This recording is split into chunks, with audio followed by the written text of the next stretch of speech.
ஆன்மீக உறவுகள் அனைவருக்கும் என் அன்பான வணக்கங்கள். துளசி வழிபாட்டில் நம்ம கடைபிடிக்க வேண்டிய 6 விஷயங்களை தான் இந்த பதிவில் நம்ம பார்க்க போகிறோம்.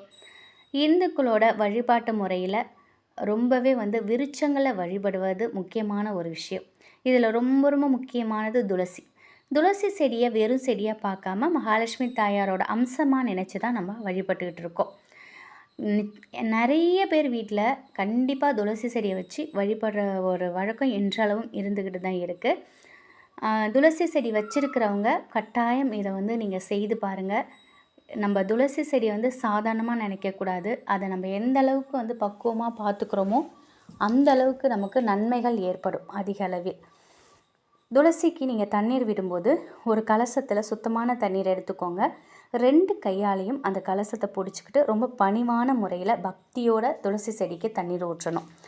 இந்த தண்ணீர் ஊற்றும்போது ஓம் நமோ நாராயணாய நமக, ஓம் நமோ நாராயணாய நமக இந்த மந்திரத்தை நீங்கள் சொல்லிக்கிட்டு தண்ணி ஊற்றணும். இப்படி ஊற்றுறதுனால பெருமாளோட அனுகிரகம் நிச்சயமாக நமக்கு முழுவதும் கிடைக்கும். நம்ம இந்த தண்ணி ஊற்றுற விஷயத்த கூட ஏனோ தானோன்னு நம்ம செய்யக்கூடாது. ஒவ்வொரு விஷயத்தையும் நம்ம பக்குவமாக கடைபிடிக்கணும். அப்போ தான் நம்ம வாழ்க்கையில் ஏழ்மை நிலைங்கிறது வராது. சாதாரண துளசி செடி தானே, அதுக்கே நீங்கள் இவ்வளோ சொல்கிறீங்க அப்படின்னு தயவு செஞ்சு கேட்காதீங்க. அது சாதாரண துளசி செடி கிடையாது. நம்முடைய வாழ்க்கையை அந்த ஒரு துளசி செடி செல்வமாக மாற்றும், அதாவது செல்வ நிலைக்கு அடுத்த கட்டத்திற்கு கொண்டுட்டு போகக்கூடிய அற்புத சக்தி அதுக்கிட்ட இருக்குது. அதனால் துளசி செடி நம்ம வச்சுருக்கோம் அப்படின்னா இதை கண்டிப்பாக நம்ம இதை சரியான முறையில் நம்ம பராமரிக்கணும்.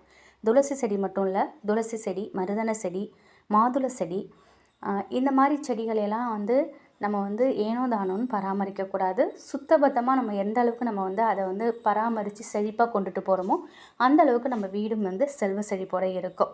2வது விளக்கேற்றும் பொழுது நம்ம மண் அகலில் நெய் விட்டு துளசி செடிக்கு பக்கத்தில் தீபம் ஏற்றணும். தினமும் காலை மாலை 2 வேளையிலையும் விளக்கேற்றுவது நம்ம வாழ்க்கையில் மிகப்பெரிய அளவில் நல்ல மாற்றங்கள் ஏற்படும். தன்னை வணங்கும் பக்தர்களை எந்த விதமான தீய சக்திகளையும் அண்டாமல் பார்த்துப்பாங்க துளசி மாதா, பாதுகாப்பாக இருப்பாங்க. அதனால் தினமும் நீங்கள் துளசிக்கு காலை மாலை விளக்கேற்றுங்க. எல்லாராலையும் நெய் தீபம் ஏற்ற முடியுமா எல்லா நாள்லையும்னாக்கா நிச்சயமாக நம்மளால் முடியாது. காலை மாலை நல்லெண்ணெய் ஊற்றி நீங்கள் தீபம் ஏற்றிட்டு வாங்க.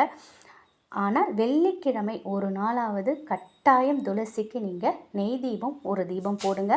அது உங்கள் வாழ்க்கையில் மிகப்பெரிய அளவில் செல்வ செழிப்பை உண்டாக்கும். 3வது துளசி செடியை சுற்றும் பொழுது 7ங்கிற எண்ணிக்கையில் நம்ம சுற்றணும். மகாலட்சுமி தாயாரை மனசில் நினச்சிக்கிட்டு மகாலட்சுமி இல்லைன்னா அவங்களோட மந்திரம், அப்படி இல்லைன்னா துளசிக்குரிய மந்திரங்களை நீங்கள் சொல்லிக்கிட்டே வலம் வரலாம். இது எந்த மந்திரமும் தெரிலனாக்கா ஓம் மகாலட்சுமி தாயே போற்றி, இல்லைன்னா ஓம் துளசி தாயே போற்றி அப்படி கூட நம்ம சொல்லலாம்.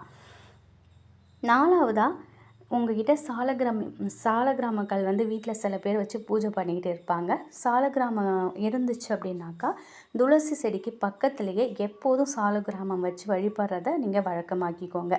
இந்த சாலக்கிராமம் மகாவிஷ்ணுவோட அம்சம்.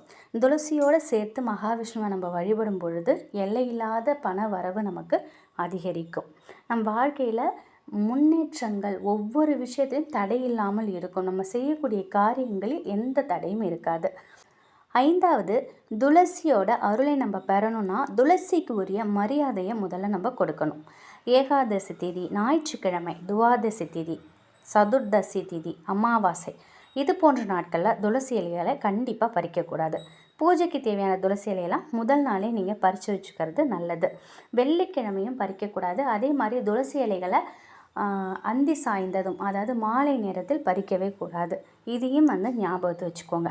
6வதாக தினமுமே மகாவிஷ்ணுவிற்கு நம்ம வீட்டில் பெருமாள் படம் வச்சுருப்போம். கண்டிப்பாக மகாலட்சுமி தாயார் பெருமாள் படம் இல்லாத வீடே இருக்காது.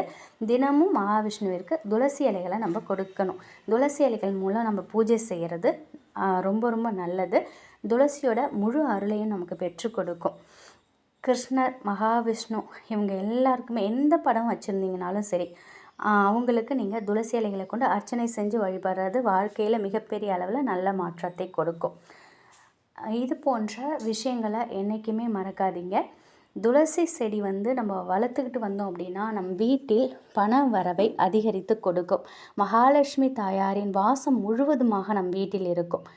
அதனால் இதுவரைக்கும் துளசி செடி இல்லைன்னா கூட ஒரு துளசி செடி எடுத்துகிட்டு வந்து வளர்த்துக்கிட்டு வாங்க. இந்த விஷயம்லாம் எங்களால் செய்ய முடியாது அப்படின்னு நினைக்கிறவங்க ஒன்றுமே இல்லை, சுத்தமான இடத்துல துளசி வைத்து தினமும் நீங்கள் தண்ணீர் ஊற்றிக்கிட்டு வந்தாலே போதும். துளசி செழிப்பாக வளர வளர உங்கள் குடும்பத்தில் செல்வமும் அதிகரிக்கும். அந்த காலத்துலேருந்தே நம்ம முன்னோர்கள் ஏற்படுத்தின இந்த வழக்கத்தை தான் இப்பயும் நம்ம பின்பற்றிக்கிட்டு வரோம். இதை புதுசாலாம் நம்ம பண்ணலை. அதனால் நிச்சயமாக துளசி செடி வளர்த்துட்டு வரலாம்.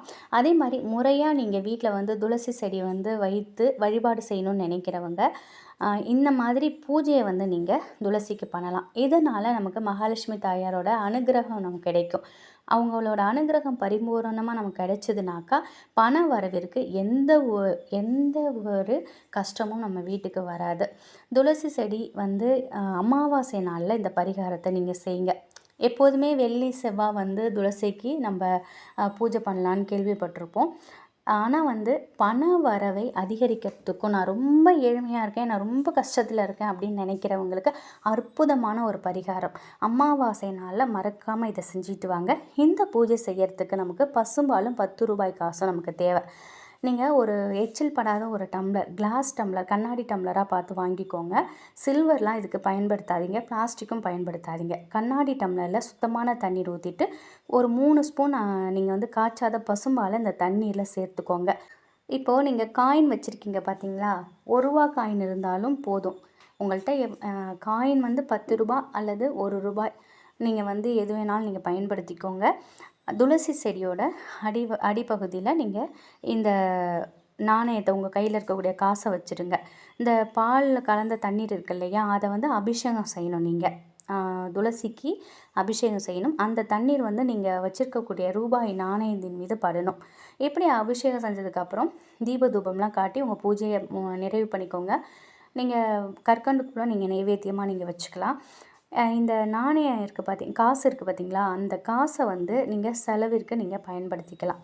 இதே மாதிரி அமாவாசை தோறும் காசை வச்சு இந்த மாதிரி பூஜை செஞ்சதுக்கப்புறம் அதை நீங்கள் செலவு செய்யும் பொழுது அந்த காசு வந்து உங்களுக்கு பல மடங்காக திரும்ப கிடைக்கும். அது மட்டும் இல்லாமல் அமாவாசையில் துளசி செடிக்கு செய்யப்படக்கூடிய இந்த பூஜை நம் வீட்டிற்கு லட்சுமி கடாட்சத்தை ஏற்படுத்தி கொடுக்கும். இதனால் நம் வீட்டில் பண வரவு தடையின்றி அதிகரிக்கும். இந்த வழிபாட்டு முறையை நீங்கள் முழு நம்பிக்கையோடு செய்து பலனடையலாம். இது வந்து ரொம்ப நான் ஏழ்மையில் இருக்கேன், எனக்கு பணம் வரணும் அப்படின்னு நிறைய பரிகாரம் பண்ணியிருப்பீங்க. அவங்களுக்காக இந்த ஒரு பதிவு. நிச்சயமாக நீங்கள் இந்த அமாவாசை எப்பொழுதும் மாதத்தில் அமாவாசை நாளில் இதை ரெகுலராக பண்ணிட்டு வாங்க. கட்டாயம் உங்கள் வீட்டில் ஏழ்மை நிலை அகலும். பண வரவிற்குண்டான அத்தனை விஷயங்களும் நல்லது நடக்கும். துளசி செடி ஒரே ஒரு செடியாவது நீங்கள் வீட்டில் வளர்த்துக்கிட்டு வாங்க. இது போன்ற எதுவுமே செய்யலைனாலும் சுத்தமான இடத்துல நல்ல பராமரிப்போட சுத்தமான தண்ணீர் ஊற்றி அதை வளர்த்துக்கிட்டு வாங்க. அது எந்த அளவுக்கு செழிப்பாக வளர்கிறாங்களோ அந்த அளவுக்கு நம்ம குடும்பம் செல்வ செழிப்போட நம்மளுடைய வாழ்க்கை அமோகமாக இருக்கும். இதை நீங்கள் ட்ரை பண்ணி பாருங்கள். வீட்டில் துளசி இருக்கிறவங்க இந்த 6 விஷயம் உங்களுக்கு பயனுள்ளதாக இருக்கும்னு நினைக்கிறேன். அதே போல் இந்த பரிகாரம், அமாவாசை பரிகாரமும் நிச்சயம் உங்களுக்கு ஒரு பயனுள்ள தகவலாக இருக்கும் அப்படின்னு நம்புகிறேன். 2025 அனைவருக்கும் அமோகமான ஆண்டாகவும் செல்வ செழிப்பை வாரி வழங்கக்கூடிய ஆண்டாகவும் இருக்கிறதுக்கு இறைவனை பிரார்த்திக்கிறதோட உங்கள் அனைவருக்கும் புத்தாண்டு நல்வாழ்த்துக்கள். நன்றி.